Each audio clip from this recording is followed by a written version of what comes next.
நிச்சயமாக யாருக்குமே அநியாயம் நடக்காது. இல்லை நாங்கள் வந்து ப்ரொக்ரெசிவ் ஸ்டேட்ஸாக இருக்கிறோம், நாங்கள் 20 வருஷமாக இப்படி இருக்கோம், அப்படி இருந்தாலும் கூட, அது உண்மை இருந்தாலும் கூட, நாங்கள் தெளிவாக இருக்கின்றோம். பாரதிய ஜனதா கட்சி தொண்டர்களாக, தலைவர்களாக நிச்சயமாக அது போன்று எந்த ஒரு மாநிலத்திற்கும் பாதிப்பு இருக்காது. இப்போ அதுக்கு நம்ம பொறுத்து இருக்கணும். ஃபர்ஸ்ட் சென்சஸ் நடக்கணுங்கண்ணா, சென்சஸ் நடக்கணும். அது 1 வருஷம் 3 மாதம் ப்ராசஸ். அதன் பிறகு டீலிமிட்டேஷன் கமிட்டி போடணும். அந்த கமிட்டி இதே மாதிரி நம்மகிட்ட ஒப்பீனியன் கேட்பாங்க. தமிழ்நாட்டிலேருந்து நம்ம ஒப்பீனியன் சொல்லுவானே, பாப்புலேஷன் மட்டும் பேசிஸ் வேண்டாம், ஜாகிரஃபி வைங்க, அதை வைங்க, இதை வைங்கன்னு எல்லாம் சொல்லுவோம். ஏன்னா நமக்கும் சாதகமாக இருக்கணும், இன்னொரு மாநிலத்துக்கு சாதகமாக இருக்கணும், அல்லது நமக்கு சாதகமாக இல்லாமல் போவதற்கு வாய்ப்பு இருக்கக்கூடாது. அதனால் அதுக்கு ஒரு ப்ராசஸுங்கன்னா நிச்சயமாக அது நடப்பதற்கு வாய்ப்பு இல்லை என்பது எங்களுடைய தீர்க்கமான.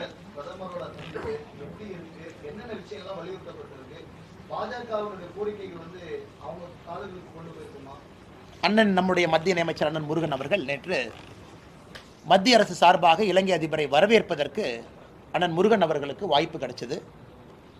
எப்பவுமே ஒரு அமைச்சர் வந்து நியமனம் செய்யப்படுவாங்க, ஒரு வெளியிருந்து வரக்கூடிய ஒரு ஆளுநரை, ஒரு பிரதமரை வரவேற்பதற்கு அண்ணன் முருகன் அவர்கள் வரவேற்று அவர்களும் தனிப்பட்ட முறையில் அண்ணன் முருகன் அவர்கள் உரையாடினாங்க.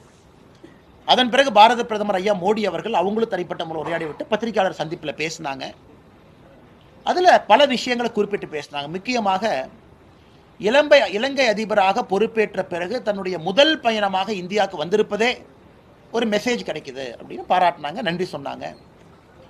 இரண்டாவது, பிரதமர் அவருடைய பத்திரிகையாளர் சந்திப்பில் பேசும்பொழுது, பிரஸுக்கு பேசும்பொழுது ஒரு பேரால் ரொம்ப தெளிவாக சொல்லியிருக்கிறாங்க. அதாவது இலங்கையில் இருக்கக்கூடிய வடகிழக்கு தமிழர்களுக்கு அரசியலமைப்பின்படி அதிகாரப்பூர்வ அவங்களுக்கு என்ன ரைட்ஸ் இருக்கோ அது கிடைப்பதற்கு இந்த அரசு உறுதி ஏற்க வேண்டும், முயற்சி செய்ய வேண்டும், வாழ்ந்து காட்ட வேண்டும் சொல்லியிருக்காங்க.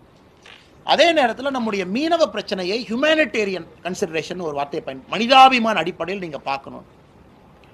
இன்னைக்கு நாங்கள் மத்திய அரசினுடைய கவனத்துக்கு 2 கேஸ் கொண்டு போயிருக்கோங்கன்னா, ஒன்று 10வது மாதம் கைதான நம்முடைய மீனவ சொந்தங்களுக்கு 2 பேர்த்துக்கு ரிப்பீட் அஃபண்டர் அப்படிங்கிறனால 24 மாத சிறை தண்டனை கொடுத்துருக்காங்க. நாங்கள் அப்போஸ் பண்ணியிருக்கோம், ஜெய்சங்கர் ஐயாட்ட எழுதியிருக்கோம்.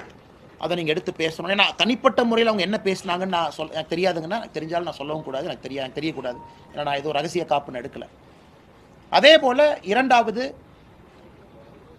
பிடிப்பட்ட போட்டுக்கு அதை வந்து தொடர்ந்து நீங்கள் கொடுக்கணும் அப்படின்னு பேச்சுவார்த்தையில் கண்டிப்பாக பேசியிருப்பாங்க. அதனால் புது அதிபர் நீங்கள் நல்லா புரிஞ்சுக்கணுங்கன்னா, ஒரு மார்க்சிஸ்ட் சித்தாந்தம் இருக்கக்கூடிய ஒரு கட்சி, எல்லோரும் சைனாக்கு ரொம்ப க்ளோஸாக இருக்கக்கூடிய ஒரு ஆட்சின்னு சொல்கிறாங்க. அதையெல்லாம் தாண்டி பிரதமர் அவர்களுக்கும் தசநாயக்க அவர்களுக்கும் ஒரு தனிப்பட்ட முறையிலே ஒரு நட்பு இருப்பதை நம்ம பார்க்குறோம். அதுவும் இன்றைக்கி விசிட்டை முடிச்சுட்டு நேராக போத்கயா போயிருக்கிறாங்க. பிரதமர் அவர்கள் அதுக்கும் கூட சொல்லியிருந்தாங்க.